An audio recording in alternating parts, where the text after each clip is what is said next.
সবার খুব কৌতূহল, কেন র্যাম্প হয়েছে, কেন র্যাম্প হয়েছে। সংবাদ মাধ্যমের খুব কৌতূহল, যারা এসছেন আপনাদের কৌতূহল, সোশ্যাল মিডিয়ায় অনেকের কৌতূহল। কৌতূহল আছে তো যে হঠাৎ করে এত বড় র্যাম্প কেন, কে হাঁটবে, কে হাঁটবে, কৌতূহল ছিল, কৌতূহল আছে। এই র্যাম্পে আজকে আমি তিনজন ভূতকে হাঁটাবো, তিনটে ভূত। আগে দেখুন,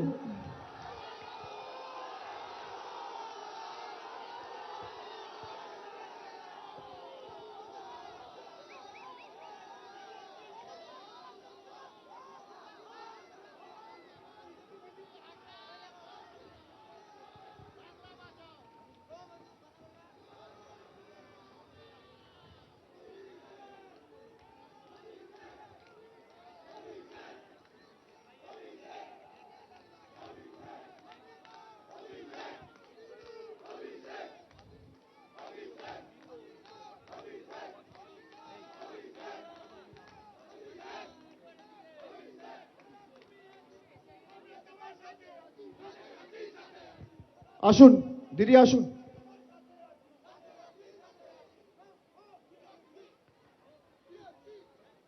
এখানে দুজন ভদ্রলোক আছে, একজন ভদ্রমহিলা আছে, সবাই দেখতে পাচ্ছেন? দাদা এদিকে একটু দেখান, দেখতে পাচ্ছেন? দেখতে পাচ্ছেন সবাই? আপনার নাম কি বলুন? মনিরুল ইসলাম মোল্লা। আপনার নাম কি দাদা?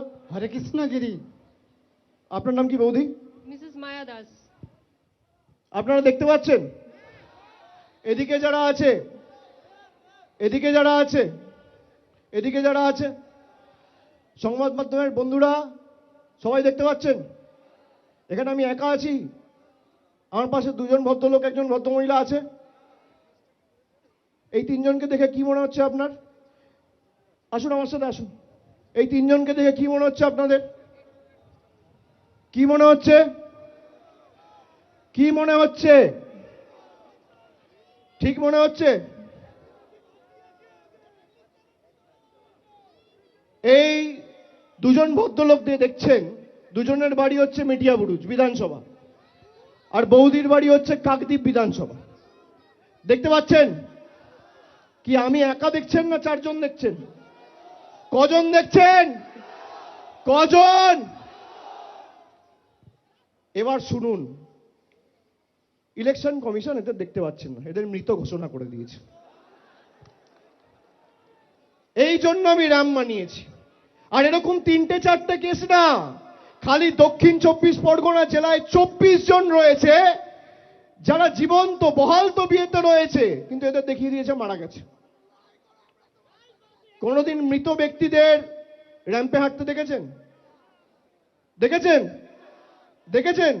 এই কারণ আমি তৈরি করেছি যে এদের কি চক্রান্ত, বাংলার মানুষ যাতে ভোটাধিকার প্রয়োগ না করতে পারে এদেরকে মৃত দেখিয়ে দেওয়া হয়েছে।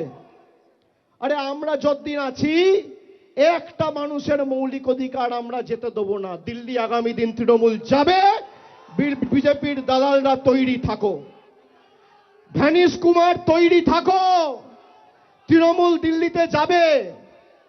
আজকে যা মাঠে লোক হয়েছে আমি ছেড়ে দিলাম। রাস্তায় পাটুলি থেকে আসার সময়, পাটুলি থেকে শুরু করে এই ময়দান অবধি প্রায় 20-22 কিলোমিটার রাস্তা, সোনারপুর হয়ে এলাম। রাস্তার দুধারে যা লোক ছিল, 1/3 লোক যদি দিল্লিতে যায়, জ্ঞানেশ কুমার অমিত শাহ বানের জলে ভেসে যাবে, চোখে দেখা যাবে না। খালি রাস্তায় যা লোক ছিল বানের জলে ভেসে যাবেন।